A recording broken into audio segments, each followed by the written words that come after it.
முன்னாடிலாம் நம்ம ஒரு வேட்பாளர் பார்த்துக்கவே முடியாது. அதனாலதான் நாங்கள் இளைஞர்கள் இறங்கிட்டோம். இவங்களுக்காக ஓட்டு கேட்கிறோம், ஒவ்வொரு இடமா போய் செய்யறோம். இவங்களுக்கு எல்லாம் பாருங்க வயசு தினம் காலையில 6 மணிலிருந்து நைட்டு 10 மணி மட்டும் வாக்கு கேட்கறாங்க. எதனால இதெல்லாம் ஒரு மாற்றம் கொடுக்கணும். 19ஆம் தேதி நம்ம நொய்யலாட்டை காப்பாற்றுறதுக்காக, நொய்யலாட்டை காப்பாற்றணும், தண்ணீரை காப்பாற்றணும், குடிநீருக்காக ஒரு மாற்றத்தை கொடுங்க. சட்டமன்றத்தில் திமுக உட்கார வச்சிட்டீங்க, இங்க 10 எம்எல்ஏ ஏடிஎம்கே உட்கார வச்சிட்டீங்க, ஒரு மாற்றம் கொடுங்க. நம்ம பாஜகவுக்கு பிஜேபிக்கு ஒரு வாய்ப்பு கொடுப்போம். தாமரை சின்னத்துல அண்ணாமலைக்கு ஒரு வாய்ப்பு கொடுப்போம். அவ்வளவு படிச்ச நபர் 39 வயசுல ஐபிஎஸ் தூக்கி போட்டு வந்திருக்கிறாரு. நம்ம உட்கார்ந்து சொகுசா உட்கார்ந்துருக்கலாம்.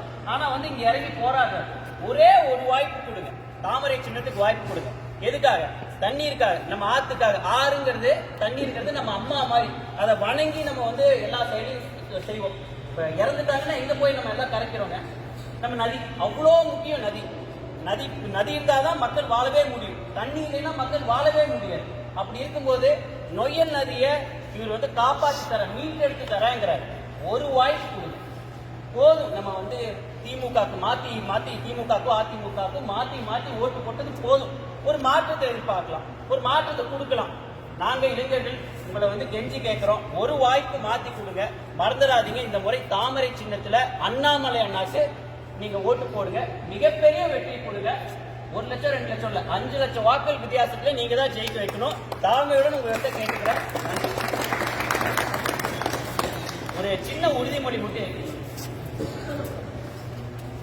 செழிக்க, கோவை செழிக்க, நீர்நிலை செழிக்க, மண்வளம் தலைக்க, வரும் தலைமுறை விளங்க, நொய்யல் போற்றிட, அண்ணாமலை அவர்களுக்கு தாமரை சின்னத்தில் வாக்களிப்போம் என்று உறுதி கூறுகிறோம்.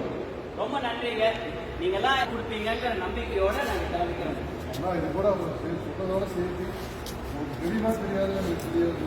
ஒரு 15 வயசுலேருந்து 80 வயசு வரைக்கும் 20,000 பேர் வாலண்டியர்ஸ் சேர்ந்துருக்காங்க. இது இல்லாமல் யாரையும் கூப்பிடுறீங்க, அவங்க வந்துருக்கிறாங்க. அதில் 80 வயசு கண்டே தெரியாது.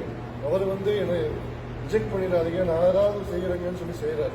அதாவது இந்த ஒரு மாற்றம் இதுவரைக்கும் தமிழக அரசியலில் நடந்தது கிடையாது. இந்த புரட்சி வரவே இல்லை.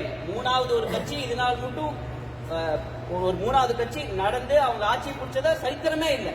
இப்ப நடக்குது. தயவு செஞ்சு ஒரு மாற்றத்தை. நாங்க எல்லாருமே தொழில் பண்றவங்க, எல்லாருமே 3 மணிக்கு மேல கடைகளை சாத்திட்டு வீடு வீடா போய் இது ஒரு முக்கியத்துவத்தை சொல்றோம். கட்சிக்காக ஓட்டு போடாதீங்க, நிக்கிற நபரை பார்த்து போடுங்க. ஆளுமை இருக்கா, திறமை இருக்கா, படிச்சிருக்காரா, அதை பார்த்து போடுங்க. கட்சியை சார்ந்து ஓட்டு போட்டு நம்ம நாசமா போயிட்டோம். கோயம்புத்தூர் விலகமா போயிடுச்சு. உண்மை சொல்லணும், நம்ம கோயம்புத்தூரை மீட்டு எடுக்கணும்னா மாற்றம் கண்டிப்பா வரணும். நம்ம மாறினாதான் மாற்றம் வரும். ஒரு சின்ன எடுத்துக்காட்டு சொன்னதுக்கு சொல்றேங்க. திமுக நிக்கிறாங்க, ரைட். அந்த வேட்பாளர் ராஜ்குமார் வேட்பாளர் அவர் கணபதியில ஒரு பெரிய இடம் வச்சிருக்காரு. அங்க ஒரு பள்ளிக்கூடம் நடத்திட்டு இருந்தார். அதுக்கு பின்புறத்துல அவரோட இடத்துலயே டாஸ்மாக் வருது, பார் வருது.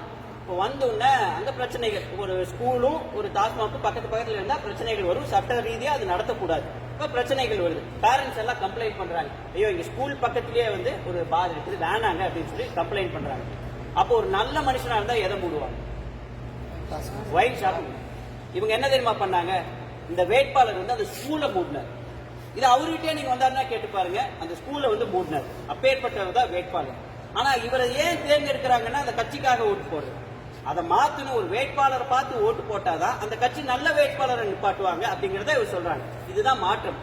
நமக்கு ஒரு நல்ல வேட்பாளர் கிடைச்சிருக்காரு. அண்ணாமலை அண்ணா ஐபிஎஸ் ஆபீசரா இருந்தாரு, அங்கே உட்கார்ந்துருக்கலாம், ராஜ மரியாதை இருக்கு. அதை விட்டுக்கிட்டு இங்க மக்களுக்காக போராடுறாரு. ஒரு வாய்ப்பு கொடுங்க. 19ஆம் தேதி மறந்துடாதீங்க, தாமரை சின்னத்துல ஓட்டு போடுங்க. நன்றி. ஒரு வாய்ப்பு கொடுப்பீங்களா? தாமரைக்கு போடுவீங்களா? நல்லா எல்லாரும் சொல்லுங்க. தாமரைக்கு போடுவீங்களா? கட்சியை பார்த்து நம்ம இருந்தது போதும். இது இறுதி வாய்ப்பு நமக்கு கிடைச்சது. அவருக்கு எதனால ஒரு பிரயோஜனம் இல்லை. நமக்கு கிடைச்ச வாய்ப்பு நாம பயன்படுத்திக்கலன்னா பழைய மாதிரி ஏர் பங்கு, வாட்டர் பங்குன்னு வந்துடும். அந்த நோக்கி தான் போய்கிட்டு இருக்குது. ஒரு வாய்ப்பு கொடுத்தாதான் நம்ம இதுல இருந்து தப்பிக்கலாம். எனக்கு வயசு 62. என் காலம் ஓடிடும். லிட்டரு 10 ரூபான்னு வாங்கி குடிக்கிறதுக்கு தைரியம் இருக்கு. உங்களை நினைச்சுதான் நாங்க வந்திருக்கோம். இளைஞர்களை நினைச்சுதான் நாங்க வந்திருக்கோம். கஞ்சா ஒழியணும். கஞ்சா இருக்குதா இல்லையா? அந்த 2 வருஷமா அதிகமா இருக்கு, கோயம்புத்தூர்ல அதிகமா இருக்கு. கஞ்சா ஒழியணும். நம்ம அடுத்த சந்ததியர் ஆரோக்கியமா வாழணும், நல்ல கல்வி, நல்ல இயற்கையான சூழல்ல இருக்கணும்னா நம்மளுடைய கடமை தாமரைக்கு வாக்களிப்பது. எல்லாரும் வாக்களிச்சிருக்க. தயவு செஞ்சு பொதுமக்கள் இறங்கி இருக்கிறது இதுதான் ஃபர்ஸ்ட் முறை ஒரு கேண்டிடேட்டுக்காக. நாங்களாம் பொதுமக்கள் தான், கட்சிக்கார் இல்லை. இந்த வயசுல எதுக்கு இறங்கி வேலை செய்யறோங்கிறத புரிஞ்சுட்டு பொதுமக்களுக்காக வேண்டியாவது நீங்க தாமரை சின்னத்துக்கு வாக்களிங்க. கட்சியாவது தூக்கி போட்டு அடுத்தடுத்த எலெக்ஷன் வரும் பார்ப்போம், அப்ப பாத்துக்கலாம். இந்த ஒரு முறை தாமரை சின்னத்துக்கு வாக்களிக்கும்படி அன்புடன் கேட்டு சொல்கிறேன். ரொம்ப நன்றிங்க.